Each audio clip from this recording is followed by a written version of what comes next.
wanted to start I Have Never Been That Girl for women everywhere who are trying to find or have found their way outside of the box that others have tried to put them in and have created this castle for themselves, have achieved their goals through unconventional means.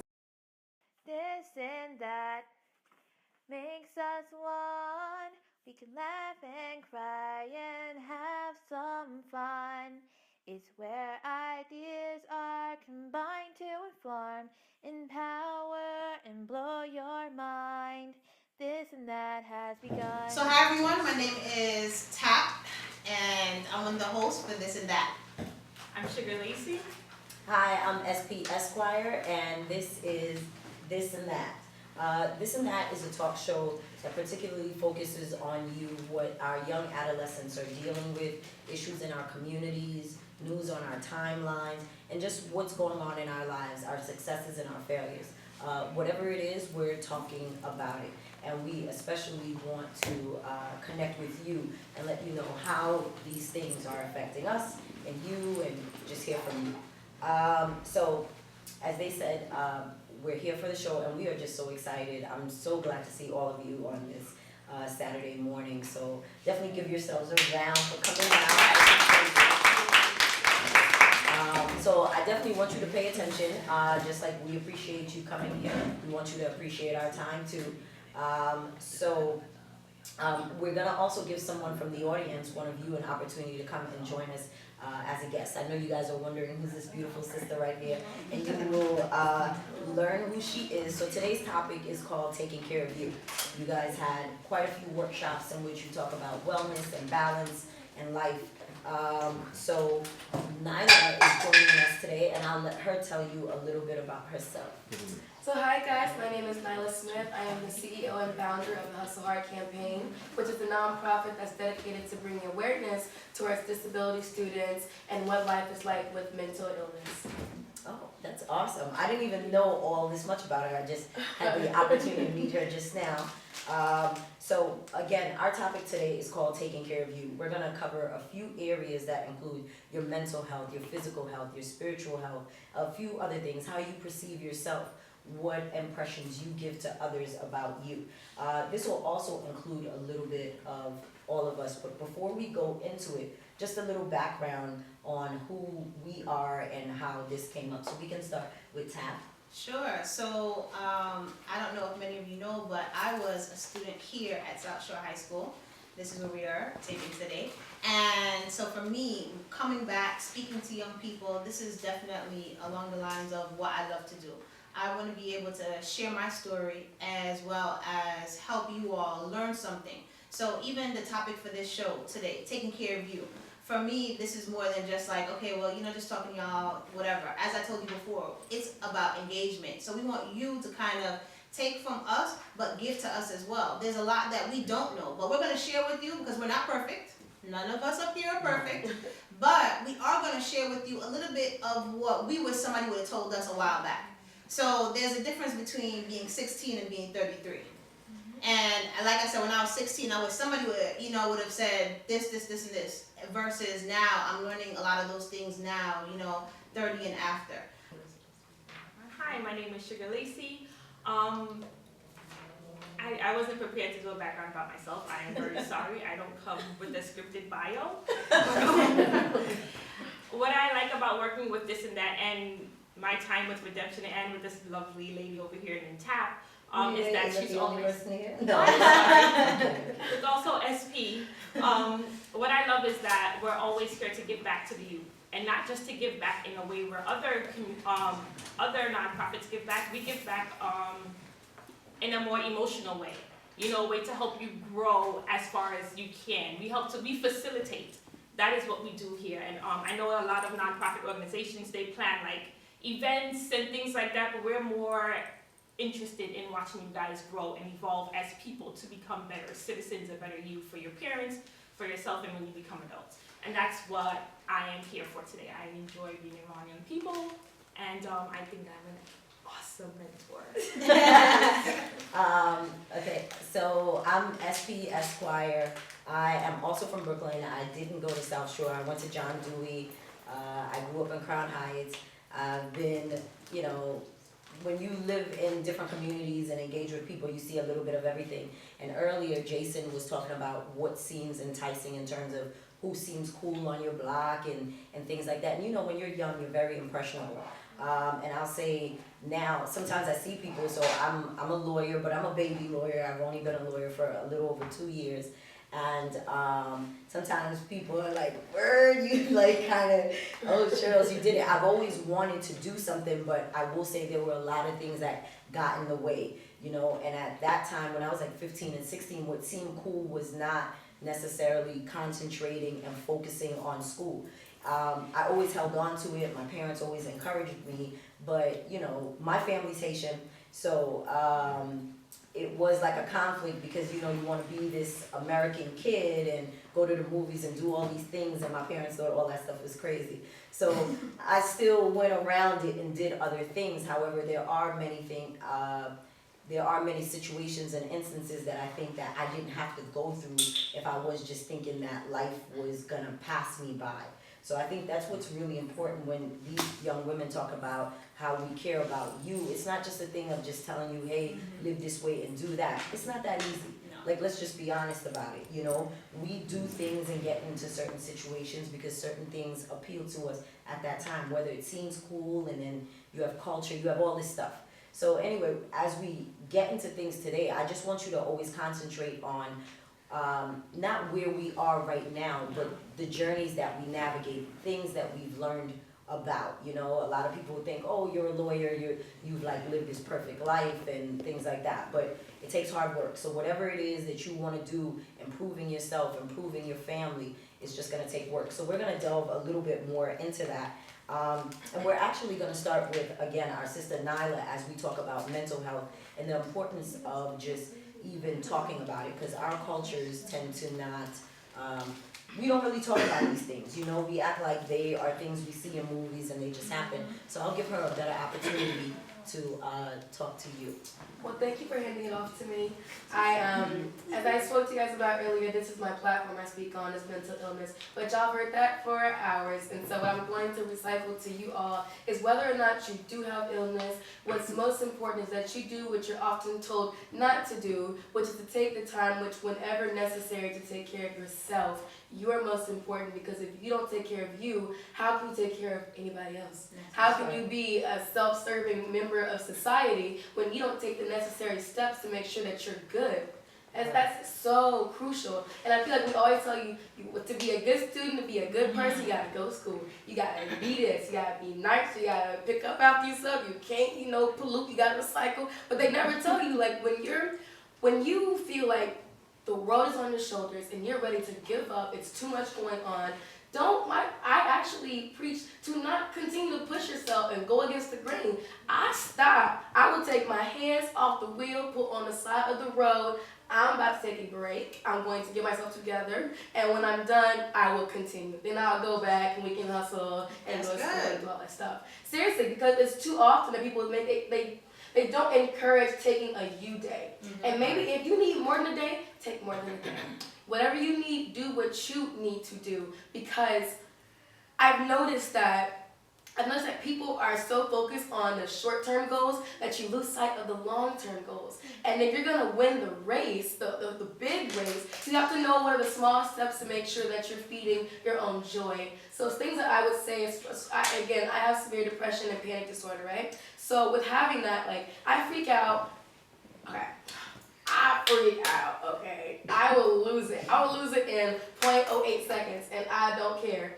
And living with this illness and not wanting to be a crazy person, I had to learn what does Nyla have to do when I see myself getting ramped up, when I see myself getting stressed, I see myself getting a little agitated.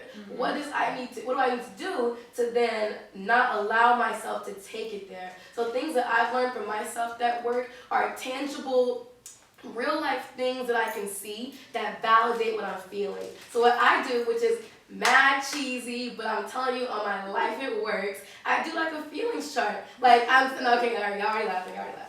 But it's all right. She's sharing. Right. Just clapping up and now just telling her story. But okay, for instance, I'm gonna take her paper. What I'll put up here is like, okay, somebody tried to come for me through Snapchat. I am angry. That's gonna be my first feeling, angry. And then I'm angry because she got me confused. I don't understand. It don't even have to make sense. This is for me. I put everything I say. I'm angry because Key Food closed earlier today. They said they were gonna close at 6, but they closed at 5. And this is all right. Okay, right. Okay, we'll talk about it. But so all these things, like she said, this is gonna be on the test, but nothing from the review was on the exam. Now I have an attitude. So all that goes into my attitude bubble. Then I go further. I'm like, well, she did kind of say that maybe other things from the other chapters might be on there, so maybe I'm kind of lucky. Maybe it wasn't that big of a deal. So and you then begin to rationalize. Right. So then at this point, because people always tell you, like, is it really a big deal? Should you really be upset about it? And in my mind, yes. I don't care what happened. A bug could have flew on my shoulder. Yes, I have a right to be upset. I don't care. Right. But to then tell myself and talk myself off the ledge, I have to physically look at it and say, all right, Natalie, okay.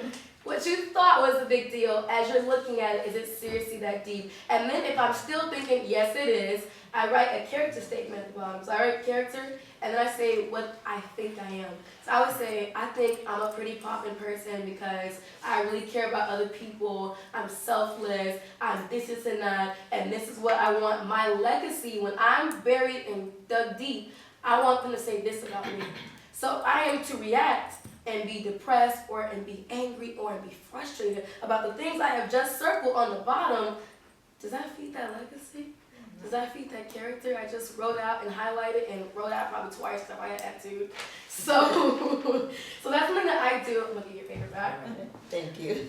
You suffer and deal with clinical depression, yes, right? And you talked about different mechanisms that you have in terms of how to tackle that. However, I want you to take us to a space before you knew that you were clinically depressed. What kind of feelings were you having? Because, people who are, and just as we see with the sister here, she's not looking like something's up with her. Most people are expecting, and I don't mean that in any way. We all face with people everything, judge, right? So people judge a lot. you gotta judge as you go. Most of the time, you're assuming the guy that was in the subway yelling, that guy probably has some kind of depression issue or anything like that. So I just want you to take all of us to this room in terms of what kinds of things were happening, what kind of feelings you were having that led you to even get to a place of being evaluated as clinically depressed. That's super interesting that you would bring that up. I would say that, because I'm 19 years old, so I'm not super evolved. I'm still pretty childish,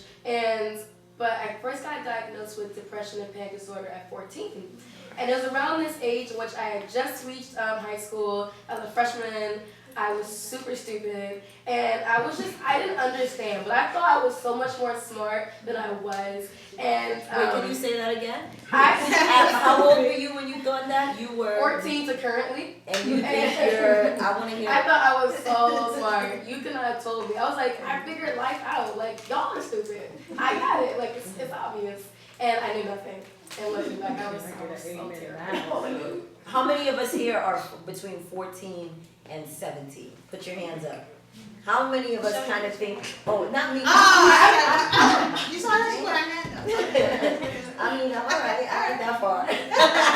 But even now in the space in which you are, and we can be very honest about it. Yeah. You think there's a lot of things you already know. You think certain things mom tells you, the teacher tells you, or anybody. How confident are you that you know a lot about life right now? Okay. Three people that Another really thing is, confident. how confident are you in your decisions that you make when you go against your parents' decision? So you think you know more than your parents, right? So now, That's I like that. normal. And the thing is, we've all been there. You know what I mean? We've all been there. And that's why I like that you're 19 and you're still within that group. So this is expressing to you how it is she recognized these things and when she started to deal with them. But you also mentioned something else earlier in terms of how you dealt with things. You said cutting? Yes, I So did. I don't know what that means. Yes, what does that mean? So cutting is like, it's a way of self-harming, and I went through a period in which I was super sad at 14, and I had what I thought was no reason to be sad. I was pretty skinny because I was a child, so I was like, no body problems. My parents, my family is, I'm telling you, like, blessing type of amazing, and I went to an amazing school. I mean, I had no reason to be sad. But I was so numb. And depression, people don't understand, it's not a feeling of like, oh my God, dark cloud, I'm so sad. What it is feeling detached from reality. So I walked around, you know, when you get really sleepy, let's say you've been up all day, 3 a.m. has rolled around, and you're not really sure about what's happening around you. You're just kind of moving in emotions. That was me every day, constantly. And I would wake up in that way, I would go to sleep in that space. I didn't understand how to get out of that way. And It was most popular. yeah, I was pretty popular. I was like a class clown. So I was You were popular. popular? So how did you mask that, I guess? That's what I would actually say is that I masked it too well. I believe in faking it till you make it, because you don't walk out the house looking like your situation. However, I realized at one point I have all these friends, all these Facebook friends, and none of y'all know that I'm like wanting to kill myself. Like I am genuinely considering and Googling ways to kill myself. You use a knife? Yeah, I And you used do it this at home? Yeah, originally I did it at home. I had like a KitchenAid knife that I would use, and I would cut my ankles. And it would make you feel better after you did it? It did, because it was like, well, the minute I would start to bleed or I would feel the way the knife felt, I was like, okay, whoa, we're doing this. Whoa, okay, this is happening. I am actually upset. I'm able to see how my feelings have manifested. I'm not crazy. So you just want to feel?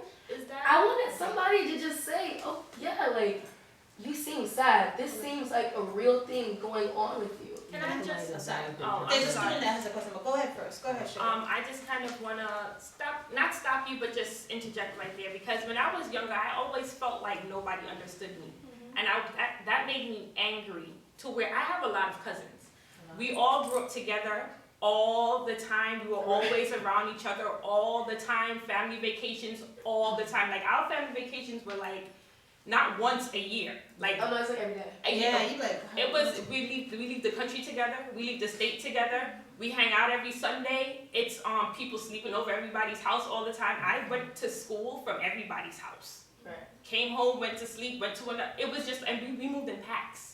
And they were always around me, and I always felt the love that they had for me, but I never felt the feelings that they had for me, because I did not understand why is it that I'm around all these people who love me all the time, and we're happy together all the time, but nobody knows who I am. And what I know now that I didn't know then, and a lot of young people don't know, is that people don't know you until you express yourself to them. So if you feel as though you are at home, or you're in a crowd of people who you're always around, and you're just like pissy because it's just like they don't know the real me, that's how I feel. Nobody knows the real me. People paint me as like, oh, you're angry. But it wasn't because I was angry, it's because I held all this stuff in, and the minute something happened where I couldn't hold everything together anymore, I was pissed off. You know what I mean? So then my anger would come out. But it was just a feeling of being around all these people, loving everybody I'm around, everybody loving me, couldn't understand what the problem was and why they just didn't understand where I was coming from. Not even where I was coming from, it's just like I'd be hurt and I want someone to see that I'm hurt, but no one would say anything. So you wanted people to validate you. I wanted people to validate my feelings, but at the same time, like you were, I was putting on a mask that I was always happy, because I'm like the family clown.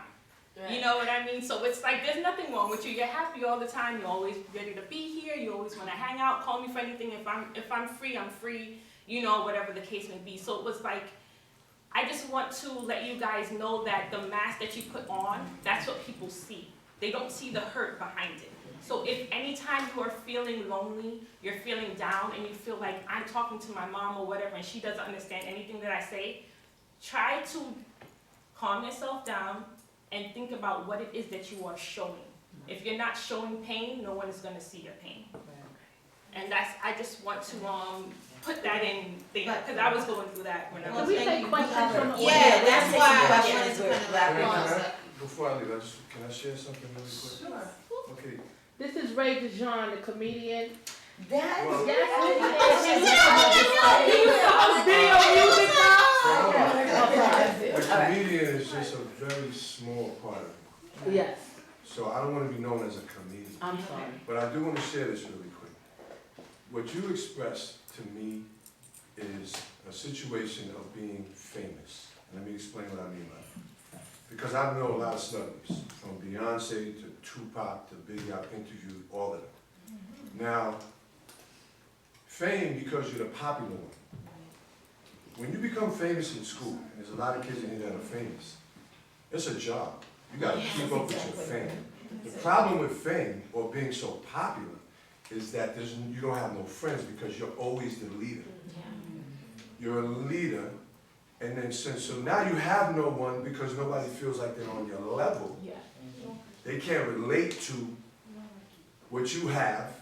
So now they always look to you to laugh, they look to you for information, they look to you for style. I'm sure they're looking at you like, wow, she's pretty fashionable, you got yourself together. So, no, I'm just making a point.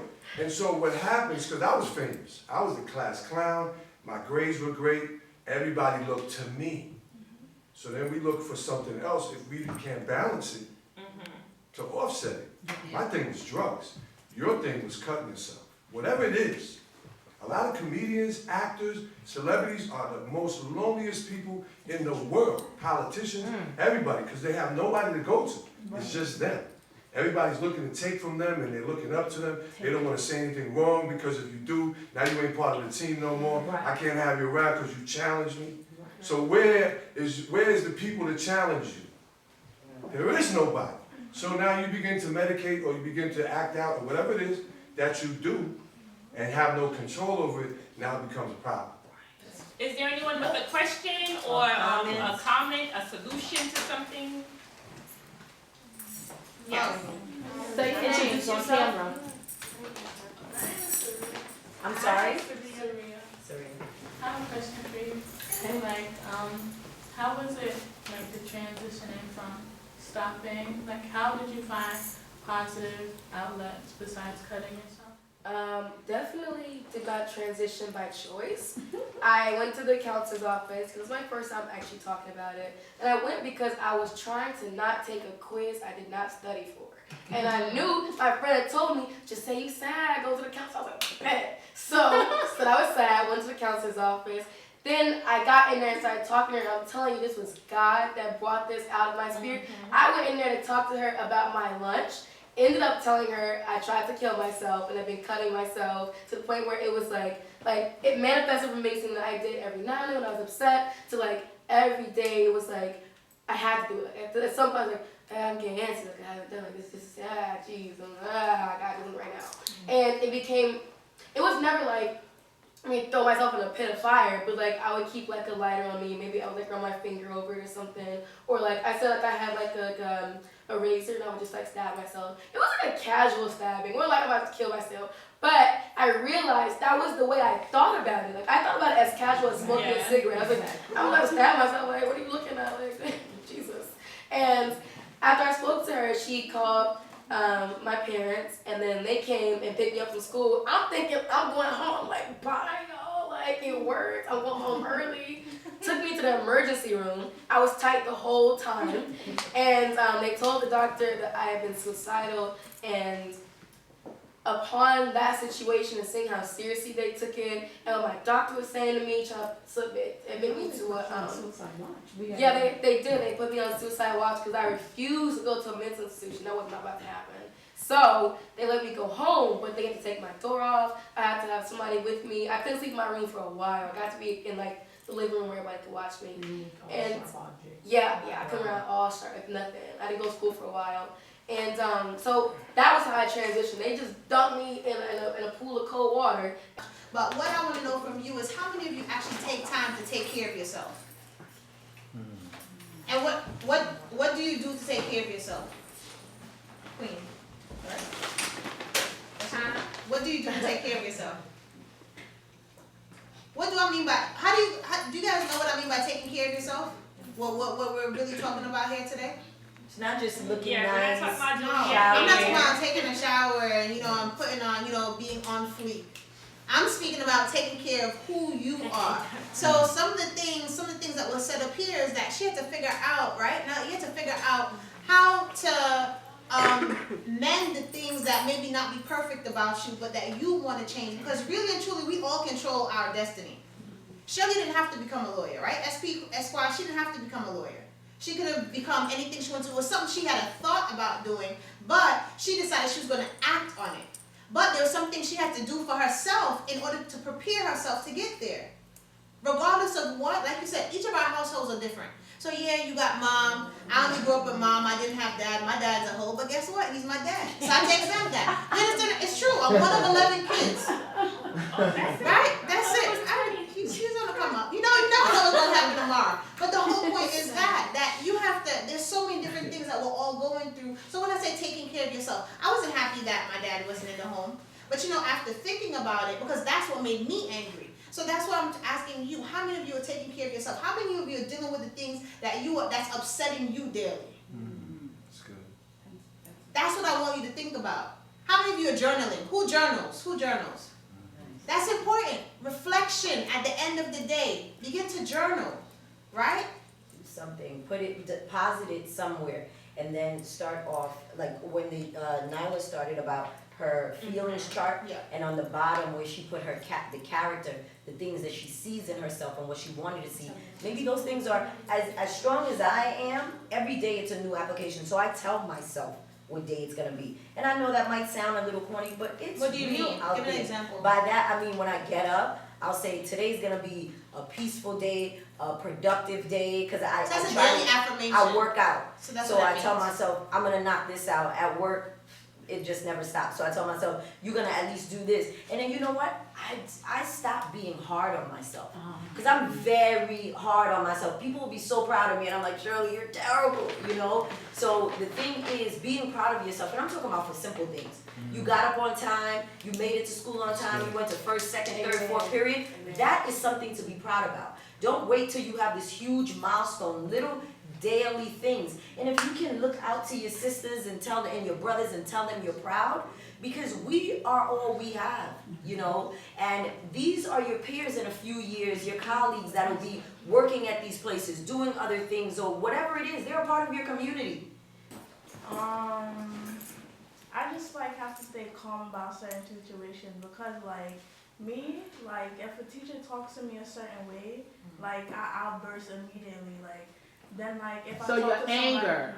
if I talk to somebody, they just be like, if they get on your nerve, just leave the classroom, or I could do what she does and write down. Right. Because when I talk to the teachers, I talk to them disrespectfully. You talk to them disrespectfully? But you just said that. Hold on. The fact that you said it, you're aware of it. Right. So it's one thing that you don't want anger to become this crutch. Well, I could talk to the teachers because I know they take me away. It's also about being responsible. Because if that's what's preventing you from being the better you, because eventually it's not going to be teachers anymore. So Thank there's you. a level of responsibility. But I appreciate you Yeah. sharing that and being honest about that. Mogachi, you want to share? I would say, just like Toshika said, I don't like disrespect. If I feel disrespected, and then I'm ready to curse you out and stuff. So I think that's that. I have a question though. Do you guys think you're looking for disrespect? No, it's not like this and looking for disrespect. Like with me now, I don't like how some teachers approach me. Cause I'm a different age from them, so they talk to me a certain way.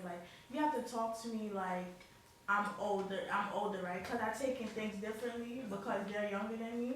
And just sometimes you may not do something, but they still look for something for you to start. That's them picking on you. That's why I react. If I'm not doing nothing, I understand. But if you keep bothering me, I'm gonna get mad. So how many of you actually, because you feel like your teacher approaches you disrespectfully, when you're outside on your own time, how many of you actually respond the same way you do to teachers that you do to the people who are outside? So this is what he was saying. Yeah, but that's where Right. he I comes just wanted back. to know, right? That's where it comes back. But all right, so as we're wrapping up, there's some things. Okay, so mentally, these are some of the things that we want to talk about. So mentally, it's about getting your mind right.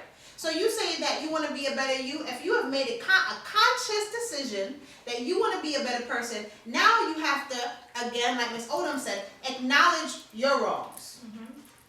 And you may want to list them. I too had a bad temper. Maybe it might be South Shore. It might be the. No, I'm joking. But seriously, you never know. You know, when I was going here too, it was like, what? You talking to me? No, I'm not. Oh, no. See, you saw how No, an example. You saw how serious I got. You know, that's just how it was. It was automatic. I don't know if it's that Brooklyn spirit. I don't know what it is. But the whole point is this. Mentally, I have to say to myself, I don't want to be that person with that bad temper. Right.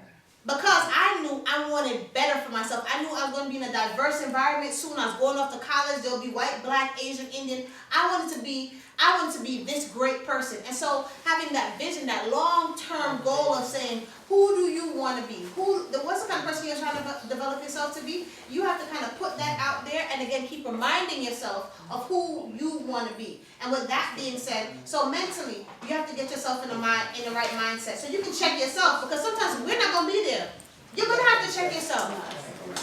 I just want you all to be the best you that you can be, and again, it's a daily application thing. What I will leave you with is to, when we talked about thinking about long term, you know, life is much bigger than these hallways. There are so many things down the path, and what I will say to you is, whatever it is that you want out there, whether you want to look better, feel better, get a very prosperous job, career, or whatever, you have to put in the work. Come on.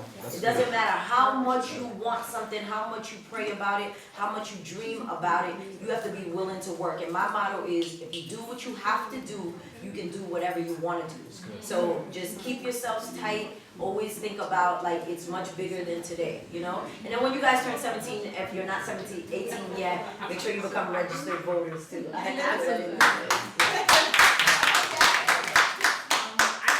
You guys with this. Just do the best that you can on a daily basis to understand yourself, which is what everyone's touched on, is knowing your strength and your weaknesses, not only playing it to help you, but then to also help others. Yeah. I have a little sister who was 10, and I also want to let you guys know, because we were talking about people would give you compliments and you wouldn't be taking it because of how you feel on the inside. So that's another thing with knowing yourself. I give my sister compliments every morning on our walk to school. You're a great person. You know you're a good person. Don't let anybody tell you to be bad or whatever. And I tell her a whole bunch of stuff. So my thing I just want to leave you guys with is just to understand yourself and know that sometimes people see good in you and they're going to act on it. If someone is saying, hey, you're doing a great job, don't down yourself. Don't downplay the great job that you've done. Just thank you. And then try to understand you did do a great job. No one's going to tell you that you look good when you don't look good. No one's going to tell you that you're doing good when you're not doing good. No one is going to tell you that they're proud of you if they're not proud of you. That means that you're putting out there something good for the world to see. So whenever you're feeling lonely or whatever the case may be, just understand that there are people who see good in you and take that good thing that person sees and magnify on it. All right? This and that makes us one. We can laugh and cry and have some fun. It's where ideas are combined to inform, empower, and blow your mind. This and that has begun.